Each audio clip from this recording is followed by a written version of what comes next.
ہم نے سنا تھا الیکٹڈ، ایک سنا تھا سلیکٹڈ. ایم کیو ایم تو ریجیکٹڈ پارٹی ہے. اس ریجیکٹڈ پارٹی کو جو مسلط کیا گیا ہے اس کو قبول نہیں کیا جائے گا. یہ کب تک اس طرح سے دباتے رہیں گے لوگوں کو؟ کب تک دہشت گردوں کو مسلط کرتے رہیں گے؟ فارم 45 میں ریجیکٹڈ اور فارم 47 میں مسلط. یہ ہے ایم کیو ایم ٹوٹل کہانی. اور میرا مطالبہ یہ ہے کہ فارم 45 کے مطابق نتائج آنے چاہیے.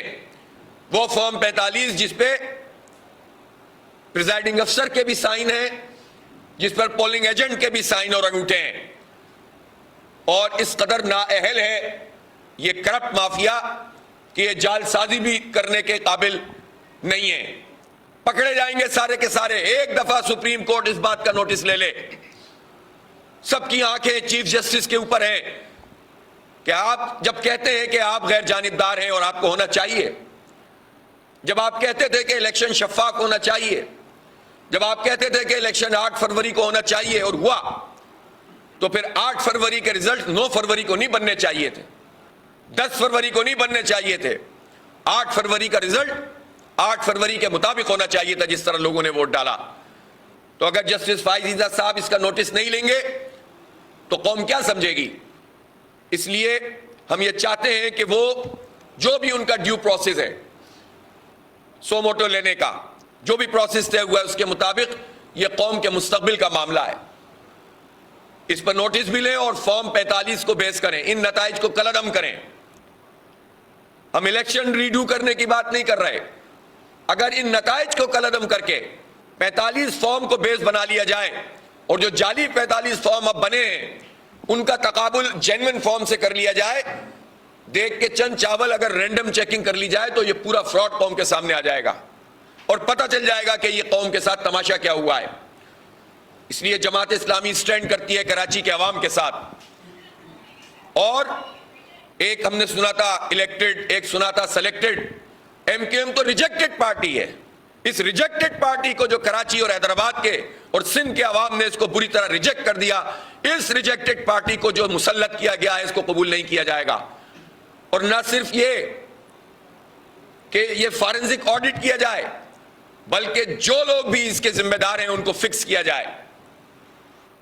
یہ کوئی تماشا نہیں ہے کہ نوکریاں کرنے کے لیے لوگ آئیں اور پوری قوم کے ساتھ کھیل کر چلے جائیں اور بعد میں جا کر جو ہے اعترافات کرتے رہیں جب اپنی نوکریاں ان کی پوری ہو جائیں. یہ نہیں چلے گا. یہ کب تک اس طرح سے دباتے رہیں گے لوگوں کو؟ کب تک دہشت گردوں کو مسلط کرتے رہیں گے؟ کب تک ہمارے حق پہ ڈاکہ مارتے رہیں گے؟ یہ نہیں ہونا چاہیے. اس لیے ہمارا اسٹینڈ بالکل اصولی ہے. فارم 45 ہماری بنیاد ہے اور اس فارم 45 کے مطابق اسپیشلی کراچی میں ایک ایک اسٹیشن کا اور بوتھ کا فارنزک کر لیں آپ. ایم کیو ایم کوئی ایک اسٹیشن بھی جینوئن طریقے سے نہیں جیتی ہوئی، ایک بھی نہیں. فارم 47 کی پیداوار ہے یہ. فارم 45 میں ریجیکٹڈ اور فارم 47 میں مسلط. یہ ہے ایم کیو ایم ٹوٹل کہانی. فارم 45 میں ریجیکٹڈ اور فارم 47 میں مسلط اور کچھ بھی نہیں ہے. اس لیے اس کی بالکل انکوائری ہونی چاہیے اور جن لوگوں نے بھی یہ فیسیلیٹیشن کی ہے ان کو فکس ہونا چاہیے. وہ جمہوریت کے دشمن ہیں، وہ پاکستان کے دشمن ہیں، وہ کراچی کے دشمن ہیں، وہ سندھ کے دشمن ہیں. اور صرف یہی نہیں ہے کہ ایم کیو ایم، یہ جو نورا کشتیاں Peoples Party versus Noon League versus MQM ہوتی ہے، یہ 7 سیٹیں پی پی کو کہاں سے مل گئی کراچی میں؟ وہ کون لوگ تھے جنہوں نے پیپلز پارٹی کو ووٹ ڈالا؟ وہ کہاں سے برآمد ہو گئے؟ ایک دوسرے کی فیسیلیٹیشن کرو، لفظی فائر کرو. 7 سیٹیں تم پکڑ لو، 15 سیٹیں تم پکڑ لو. جس نے 1.5 لاکھ ووٹ بھی ٹھپوں سمیت نہیں لیے اس کی 15 قومی 25 صوبائی. جس نے 8 لاکھ ووٹ لیے جماعت اسلامی نے اس کی 1 صوبائی سیٹ.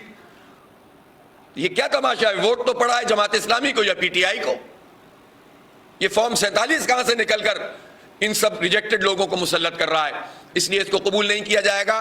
24 تاریخ کو ہفتے کے دن انشاءاللہ ہم ریلی نکالیں گے اور جعلی نتائج نامنظور ریلی. یہ ہم نمائش سے ایم اے جناح روڈ پہ مارچ کریں گے اور ہم اس مینڈیٹ سے دستبردار نہیں ہو سکتے. ہم سپریم کورٹ بھی جائیں گے. ہم نے الیکشن کمیشن میں بھی اپنی تمام جمع کرائے ہوئے ہیں جو سیٹیں ہماری بنتی ہیں فارم 45 کے مطابق. ہم ایک اضافی سیٹ بھی نہیں لینا چاہتے جعلی طریقے سے اور ایک اضافی سیٹ بھی کسی کو نہیں دینا چاہتے. جو ہمارا بنتا ہے وہ بنے، اور اسی طرح پوری قوم کا جو حساب بنتا ہے وہ بنے. ہم صرف اپنی سیٹوں کے نہیں، ہم پورے پاکستان کے عوام کی نمائندگی کر رہے ہیں.